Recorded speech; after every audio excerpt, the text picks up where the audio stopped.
आईने हिंदी के एक नए एपिसोड में आपका स्वागत है, जहां आपके लिए लेकर के आते हैं कुछ प्रमुख डिफेंस अपडेट्स को जो कि काफ़ी महत्वपूर्ण होती हैं।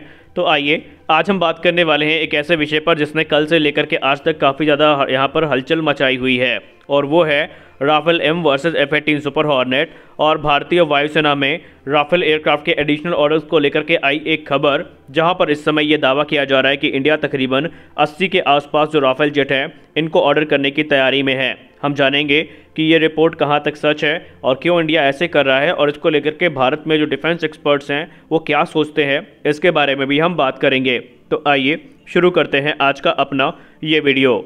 दोस्तों, राफेल एम और F-18 सुपर हॉर्नेट के बीच में जो कंपटीशन है वो काफ़ी टफ है, और इस चीज़ को खुद भारतीय नौसेना के कई आला अधिकारियों ने एक्सेप्ट भी किया है। हालांकि दोनों जेट्स के ट्रायल्स को कंप्लीट कर लिया गया है, और जो फाइनल रिपोर्ट है वो अब इंडियन नेवी के द्वारा मिनिस्ट्री ऑफ डिफेंस को सबमिट कर भी दी गई है, जहां पर अब ये निर्णय लिया जाएगा कि भारतीय नौसेना के लिए जो 26 फाइटर जेट्स खरीदे जाने हैं या 27 फाइटर जेट्स खरीदे जाने हैं वो कौन से होंगे। अभी तक ये माना जा रहा था कि F-18 सुपर हॉर्नेट जो है अपनी कुछ खास खूबियों के चलते, जैसे कि विंग फोल्डिंग मैकेनिज्म का होना, ट्विन सीट वेरिएंट का होना, इसके अलावा लो कॉस्ट का होना, एक अहम भूमिका निभाएगा। लेकिन यहाँ पर जो इनिशियल रिपोर्ट सामने आई हैं वो कुछ उल्टी ही बातें बता रही हैं। दरअसल इनिशियल रिपोर्ट में ये बताया जा रहा है कि राफेल एम फ्रंट रनर है और F-18 सुपर हॉर्नेट से आगे निकल चुका है। हालांकि किस मायने में आगे निकला है इसको लेकर के स्पष्ट टिप्पणी नहीं करी गई है, और जब से ये रिपोर्ट सामने आई है तो बहुत सारे प्रश्न भी इसको लेकर के सामने आए हैं, जिनमें सबसे बड़ा प्रश्न ये है कि क्या वाकई जो राफेल एम है ये INS विक्रांत से इजीली ऑपरेट किया जा सकेगा या नहीं, और क्या ये सारे क्राइटेरिया को पूरा करता है इंडियन नेवी के, जो कि इंडियन नेवी के द्वारा रखे गए हैं। तो आइए जानते हैं।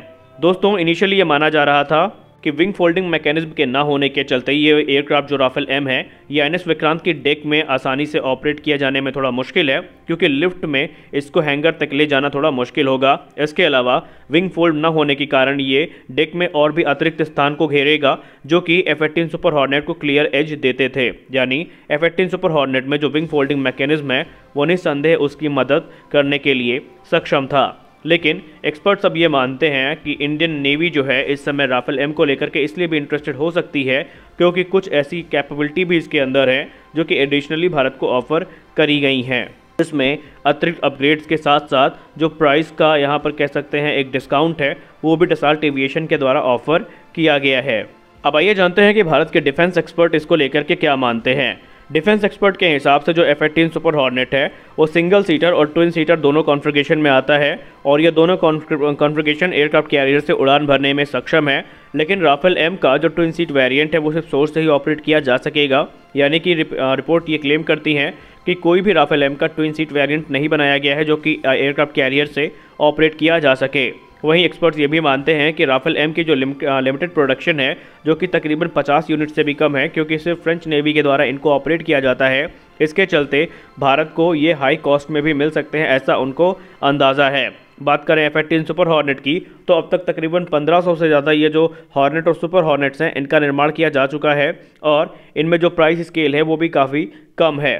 और इसीलिए एक्सपर्ट्स ये मानते हैं कि अभी ये फाइनल डिसीजन नहीं है, और इंडियन जो गवर्नमेंट है वो बहुत जल्द इसमें एक सेंसिबल डिसीजन लेगी, जो कि F-18 Super Hornet versus Rafale M को जस्टिफाई करेंगे। क्योंकि कुछ डिफेंस एक्सपर्ट्स का ये भी मानना है कि अगर F-18 सुपर हॉर्नेट आते हैं तो MS-60 रोमियो और P-8I पोसाइडन के साथ मिल करके ये एक फोर्स मल्टीप्लायर का काम करेंगे, और जो कंपैटिबिलिटी होगी वो काफ़ी ज़्यादा हाई होगी। लेकिन फिर भी ये उनके पर्सनल ओपिनियंस भी हैं, और इसमें हम कुछ नहीं कह सकते कि इंडियन नेवी किसको सेलेक्ट करेगी।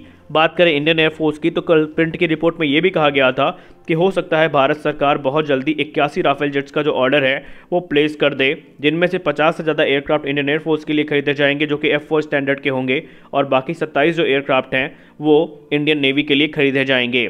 गौर करने वाली बात यह है कि जो एयरक्राफ्ट खरीदे जाएंगे भारतीय वायुसेना के लिए, इनमें तकरीबन 16 से 18 एयरक्राफ्ट फ्रांस से बन के आएंगे, और बाकी का निर्माण फेज्ड मैनर में भारत में किया जाएगा मेक इन इंडिया इनिशिएटिव के तहत। और भारतीय वायुसेना अलग अलग फेजेस में अपनी 114 फाइटर एयरक्राफ्ट की जो खरीद प्रक्रिया है उसको पूरी करेगी, क्योंकि इकट्ठा इतने सारे एयरक्राफ्ट को खरीदना काफ़ी कॉस्टली हो सकता है, और शायद इंडिया के लिए ये चीज़ें अफोर्ड करनी भी उतनी आसान ना हो। तो अभी के वीडियो में बस इतना ही। आप इसको लेकर के क्या सोचते हैं कमेंट सेक्शन में ज़रूर बताएं। मिलते हैं अपने अगले वीडियो में कुछ और इंटरेस्टिंग अपडेट्स के साथ। तब तक के लिए जय हिंद।